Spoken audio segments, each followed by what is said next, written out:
For the second week in a row, survivor pools were pretty safe. But in week 9, it provides a challenging slate of games with no double-digit favorites. We'll look at them, all coming up next.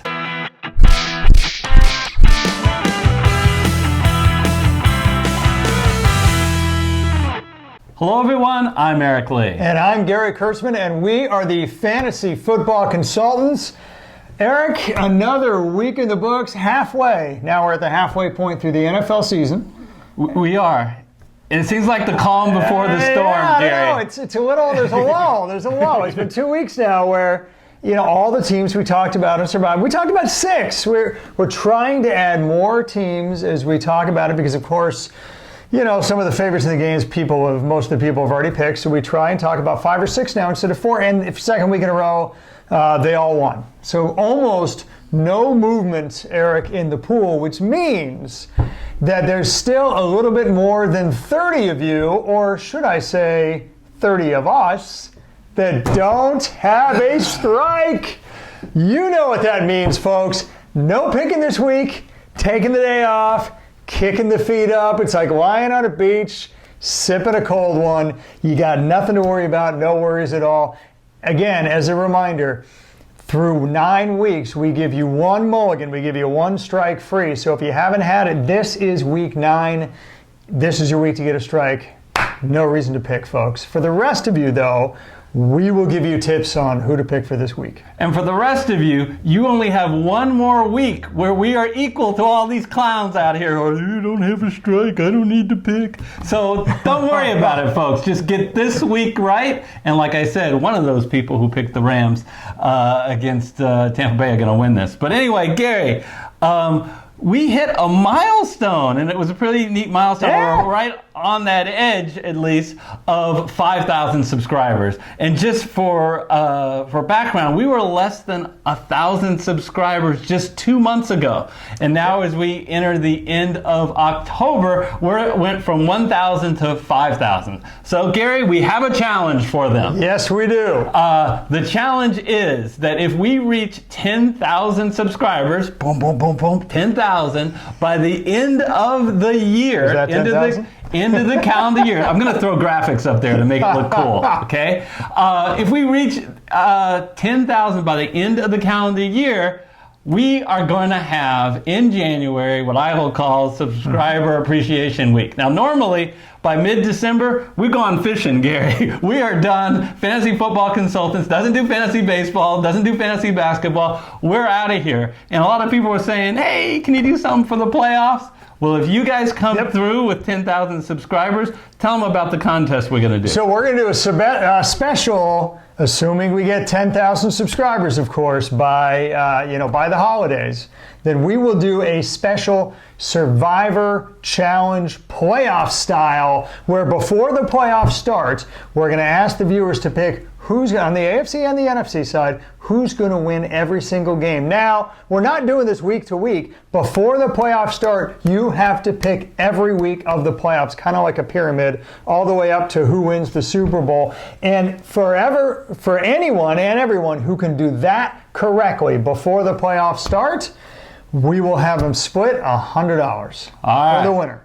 So, look, if you're watching this and you haven't subscribed, please subscribe. And look, Gary, if we're at 5,000 subscribers, all each of them need to do is get their best friend or their buddy, their spouse, whatever, and then we're at 10,000. So anyway, we're not going to talk about it every week, but we just would love it if you guys can help us reach that goal. We'll do a bunch of things here where we'll try to help us reach that goal, and it'll be fun to do that contest. Absolutely. Well, let's get on to Week 9's games. Seattle, 5.5-point favorites at home versus Tampa. We've got the New York Jets, 6.5-point road favorites traveling to Miami. New England is also 6.5-point road favorites. They go to Baltimore. These are all opening lines, of course. San Francisco 49ers, 7-point road favorites at Arizona. A lot of road favorites, Eric. Dallas Cowboys, 9-point road favorites at the New York Football Giants. Switching back to a home game, we got Buffalo at home, 9.5-point favorites against the Washington Redskins. All right, let me start by talking about my Seattle Seahawks, Gary. Everybody knows I love the Seahawks, and I hope everybody knows I hate the Bucks. Still mad at that Ram game. But look, I can't endorse you guys picking the Seattle Seahawks. I know what you're saying. There's no place like home. They are in Seattle, but Gary, these Bucks are inconsistent. They can look awful or they can look great. They've already been on the road and beat the Rams and beat the Panthers. So I just am not comfortable, Gary, picking Seattle here.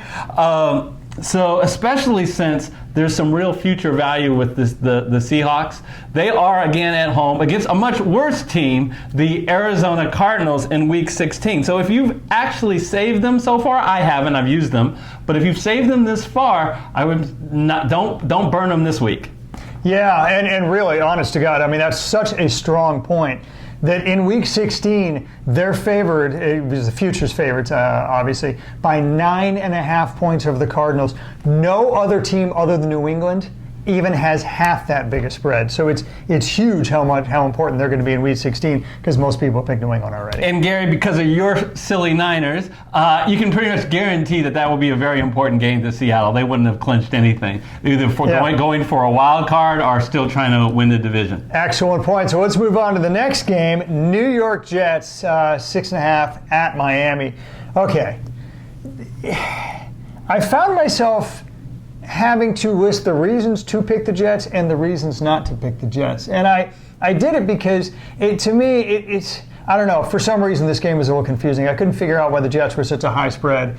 On the road, obviously Miami's sort of historically bad, but it's not like the Jets have been too much better. I thought about the reasons why you could pick the Jets. I am not endorsing the pick. I'm just trying to be a little more balanced here. Or you're just trying to eliminate your competition since you're not making picks this week. I hadn't thought about that. Let's hear what you got. Look, the fact of the matter is, you're never going to pick the Jets unless you pick them this week. They have almost no future value. The 1 week that they have strong future value is Week 14, and everybody and their mother has strong future value in Week 14. Cleveland, that's when they host Miami? That's when they host Miami, but Cleveland, Philadelphia, Green Bay, New England, and Minnesota all have spreads that are just about as high that week. Surely you won't have picked some of them. So you're not going to need the Jets that week. And let's give Le'Veon Bell credit where credit's due. Look, his average yards per reception is 2 yards less than what it was in Pittsburgh. His average rush is almost a half yard less. But that doesn't mean that he hasn't still been a good running back. The fact of the matter is, Le'Veon Bell has been extremely fantasy relevant. He's clearly a good play against Miami, who, by the way, is the worst against the run. So whenever your strength fits well against the other team's weakness, and the game flow should work out because, of course, the run volume when you're ahead, it just speaks to the fact that the Jets do have a good chance of winning this game. But man, I just, you can't overlook the fact that the Jets have the second worst offense in football. And Miami is the only one that's worse. I trying to bet on a team that just has such a hard time moving the ball as the Jets. It just, their O-line is weak. That's part of the reason why Le'Veon Bell's most of the reason, frankly, why Le'Veon Bell's stats are so much worse in New York than they were in Pittsburgh. Sam Darnold looks atrocious. Atrocious. Eric, the guy said he was seeing goats. He was seeing ghosts. He was also seeing ghosts. He's thrown for 300 yards. Combined in the last 2 games, 7 interceptions. This is a hard team to pick, folks. Gary, it's Halloween week, so it makes sense he would see ghosts. I see dead people. I don't know. It's a tough pick. This is a game that I was targeting a couple of weeks ago that I said I might be able to go with this game. But the problem is the Miami Dolphins have simply played better in these last 2 games. Now, Miami was ahead of Buffalo after 3 quarters. They were, with 20 seconds left, ahead of Pittsburgh 14-3. And both of those games were on the road. Now they're home against a much weaker Jet team than either of those teams. You know what? I can easily see, very easily see the Miami Dolphins getting their first win this week. I am staying so far away from this game. So you're endorsing picking the Miami Dolphins? Yeah, no. I'm endorsing staying away from this game. So I'm not picking it. So. Okay. Speaking of not picking a game, New England is 6.5-point favorites at Baltimore. All right, folks. I've lost again 80% of the audience because most people have picked New England. But if for some reason you have not, do not pick them this week when they're on the road against the 5-2 Baltimore Ravens. Remember, who are coming off on a bye. You know, they were at a bye last week. Remember, fantasy football Survivor is as much about picking the team you're picking against as the team you're picking for, and Baltimore is not one of the teams you should be targeting. Not when you have Lamar Jackson, who can be so dynamic. You know, he can be bad, right? But he can also be something defensive coordinators just don't know what to deal with, how to deal with it. So New England has much better games in week 15, week 16, and week 17. Yeah, maybe week 17 they have things clinched, but they likely won't in week 15 and 16. I would not pick New England this week. No, that's right. Most of the spreads for New England are going to be bigger than they are this week. So absolutely, bad week to pick them. It just goes to show you how good New England is that they get a 6.5-point spread in one of their toughest games of the season. It'll be as we talk about a possible 0-17 for Miami. Might as well throw Cincinnati in there too. This could be a 17-0 run for the New England Patriots. It really could. San Francisco 49ers 7-point favorites against Arizona. Spoiler alert: if I were to pick a game this week. And I'm not, but if I were, this game would be it. It's not the biggest spread. You flip-flop so much. You were saying forever that you would save the 49ers when they are home against Arizona. I would pick them against Arizona. Yes, absolutely. Save them for when they play Arizona. That happens to be this week. So here's the deal. Look, the only better future value is when they host Arizona in Week 11. That's literally it. The only thing about Week 11 is there are also other teams that have better matchups than that. Look, Buffalo and Minnesota play Denver and Miami that week. Both of those games are going to have a higher future spread than the San Francisco versus Arizona game. So it's highly likely that you haven't already chosen both of those teams. In other words, they don't have a stronger future value than they do right now. But I'll tell you another reason why. First of all, the opening spread was 7, and it immediately rose to 9.5 points in Vegas. So Vegas knows that the odds of San Francisco winning is much higher than or at least tied with as high as any game going on this week, right? Why did that happen? Well, it happened because, first of all, the Niners are getting healthy. It looks like Joe Staley's going to play. That's going to be a big addition, right? They're all pro left tackle, big help to their running game. We're also crossing our fingers for Pro Bowl right guard Mike McGlinchey as well. So they're getting healthy at exactly the same time the Cardinals are getting unhealthy. It looks very strong likelihood that they won't have David Johnson, they won't have Chase Edmonds, and they can't give Kenyon Drake a large workload. They can't. He will literally have been on the premises for 48 hours before he has to play a game. I hear he doesn't remember how to win anyway. What it's like to win an NFL game. I don't know, man. I don't know if the players don't remember how to win, or like you said, maybe it's just the front office. But the reality is, look, he's going to be on a pitch count, folks. They have nobody else. Their starting running back is going to be Zach Zenner, folks, against the second best rushing defense in the league. The Niners are going to be up. They run it down your throats. Arizona has a mediocre run defense, a very poor pass defense. None of that is going to get any better, and they get less and less healthy on the offensive side of the ball. I could go on and on and on. I mean, the Niners, they have the second best defense, third best offense. I mean, they're an incredible 7-0 team. To me, this game is not even going to be close. It feels like Vegas agrees. Combine that with the minimal future value the Niners have, makes to me like it's an easy choice this week. Okay, see now, what I just heard? Blah, blah, blah, blah, blah, blah, blah, blah, blah, blah. Wow. I need no respect. Give the man an opportunity to brag about the Niners, and you can't stop them. All right, 7-0 team against a 3-4-1 team. You have the Niners, and where I have to absolutely give the Niners an incredible amount of credit is on their defense. Their defense has been incredible. They have only allowed 23 points against the Rams, the Browns, the Redskins, and the Panthers. All offenses, at least 3 of those 4 offenses were a lot better than the Arizona Cardinals. Now look, the Arizona is a bad team. You go, but they've won 3 times, Eric. Yeah, who did they beat in those 3 games? They beat the winless Bengals, the 1-win Falcons, and the 2-win Giants. So they haven't played or competed with the likes of any of them. But here you go. You say, look, they're at home. There's no place like home. Vegas got destroyed at home against the Seahawks, and the Panthers lost badly. I do not have confidence in this Arizona Cardinal team, and I actually have to admit the San Francisco 49ers are playing great. All the things Gary said about the team getting healthier while the Cardinals are not getting healthy, I am willing to put my survivor life on San Francisco. And that's even when I throw away the book, throw it away about all the things that I say that you should do in a survivor pool. You shouldn't pick a team on the road. You shouldn't pick a team that plays Thursday night. And you shouldn't pick a team, especially on the road, when they play them later at home because it's a division team. But that's what I'm going to do. I'm going to go with the Niners. They do play on Thursday night. So if you guys are going to follow my pick, be sure to get it in before the game starts on Thursday.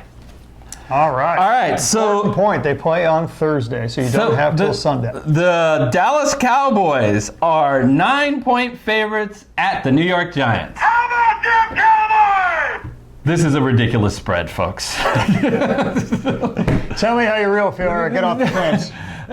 Okay, the Cowboys, I think, will win and should win. But I am not near as confident at the Cowboys winning as I am this game as I am the Niners or even New England. The Cowboys are just not that good. I've talked about it in previous videos. They are 4-3, but with wins against these same Giants when they were led by Eli Manning, and the Redskins and Dolphins.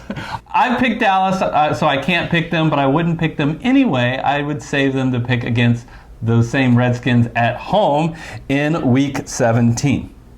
Yeah, absolutely. And in fact, for the Week 17, it's projected to be a 14-point spread, right? Which is utterly huge. And only the Rams and the New England Patriots are close in Week 17 with the future spreads, and most people have picked both those teams. And I spent most of my time talking about Dallas, but the Giants are getting healthier, right? Barkley is starting to get back his groove back after coming back. Ingram is back and healthy. They have Golden Tate coming back, from his suspension early. Shepard should be back this week too. And I think Daniel Jones, each game gets a little bit more confidence.